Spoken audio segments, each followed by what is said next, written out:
AP Kurnool జిల్లాలో ఉప ఎన్నికల సమరం మొదలైంది. నోటిఫికేషన్ రాకముందటనే అభ్యర్థుల్ని ప్రకటించాయి పార్టీలు. ఇక వైసీపీ, టీడీపీ లీడర్ల సవాళ్లు, ప్రతి సవాళ్లతోటి ఉప ఎన్నిక గరంగరంగా మారిపోయినాయి. ఎన్నికల్లో గెలవకపోతే రాజకీయాల నుంచి తప్పుకుంటామని వైసీపీ అభ్యర్థి సవాల్ చేస్తే, తమ అభ్యర్థిని గెలిపించుకోకపోతే మంత్రి పదవిని వదులుకుంటానని ప్రతి సవాల్ విసిరారు భూమా అఖిలప్రియ.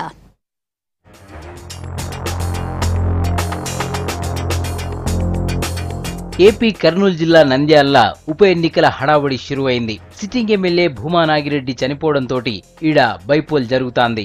గతంలో సిట్టింగ్ ఎమ్మెల్యే చనిపోతే అక్కడ ఎన్నిక ఏకగ్రీవమయ్యేది. కానీ ఈ తడవ ఈ సంప్రదాయం పోయింది. గతంలో వైసీపీ నుంచి గెలిచిన భూమా నాగిరెడ్డి టీడీపీలోకి చేరారు. ఆయన చనిపోయినాక సీటు తమదే కాబట్టి తమ అభ్యర్థిని పోటీలో పెడతామని ప్రకటించింది వైసీపీ. ఇక గత ఎన్నికల్లో టీడీపీ నుంచి ఓడిపోయిన శిల్పా మోహన్ రెడ్డి ఇప్పుడు వైసీపీ అభ్యర్థిగా బరిలో దిగుతున్నారు. అటు భూమా నాగిరెడ్డి కూతురు మంత్రి అఖిలప్రియ తన పెద్దనాన్న కొడుకు బ్రహ్మానందరెడ్డిని టీడీపీ అభ్యర్థిగా పోటీకి పెట్టింది. ఆశీర్వాద యాత్ర పేరుతోటి ప్రచారాన్ని మొదలుపెట్టారు అఖిలప్రియ. భూమా, శోభానాగిరెడ్డి సమాధుల కాడ నివాళులర్పించారు. తమకు మద్దతియాలని ఇంటింటికి క్యాంపెయిన్ చేస్తామని చెప్తున్నారు. ఇక ఎన్నికలకు ముందే రెండు పార్టీల లీడర్లు, అభ్యర్థుల సవాళ్ల ప్రతి సవాళ్లతోటి రాజకీయం హీటెక్కింది. ముఖ్యంగా భూమా నాయుడు గారి ఆశయాల కోసమే మేము కూడా ఇప్పుడు తిరగడం స్టార్ట్ చేస్తున్నాం. ముఖ్యమంత్రి గారు అన్ని హామీలు కూడా నెరవేర్చడం జరిగింది. నాగిరెడ్డి గారు చనిపోయిన తర్వాత కూడా నాగిరెడ్డి గారు ప్రజలకు ఏమైతే హామీలు ఇచ్చారో అవన్నీ కూడా శాంక్షన్ చేశారు.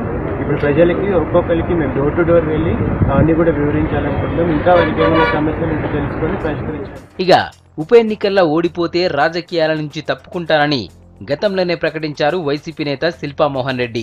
అయితే ఈ సవాల్ను స్వీకరించిన మంత్రి అఖిలప్రియ తమ పార్టీ అభ్యర్థి ఓడిపోతే మంత్రి పదవిని వదులుకుంటానని ప్రతి సవాల్ విసిరారు.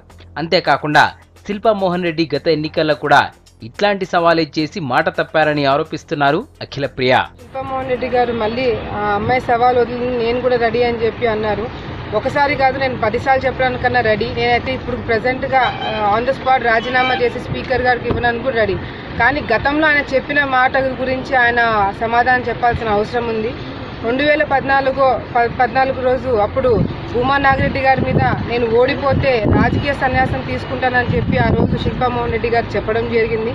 మరి ఫస్ట్ ఆయన దానికి సమాధానం చెప్పి దాని తర్వాత నేను ఆయనకు అప్పుడు ఆ సమాధానం బట్టి నేను కూడా సవాల్ వదిలడం జరుగుతుంది.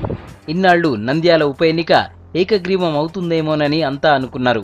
కానీ రెండు పార్టీలు ఎన్నికల నోటిఫికేషన్కు ముందే ఇట్లా అభ్యర్థులను ప్రకటించి హోరాహోరీ ప్రచారానికి తయారయ్యారు. ఒకవైపు శిల్పా మోహన్ రెడ్డి సుదీర్ఘ రాజకీయ అనుభవం, ఇంకోవైపు భూమా కుటుంబంపై సానుభూతి.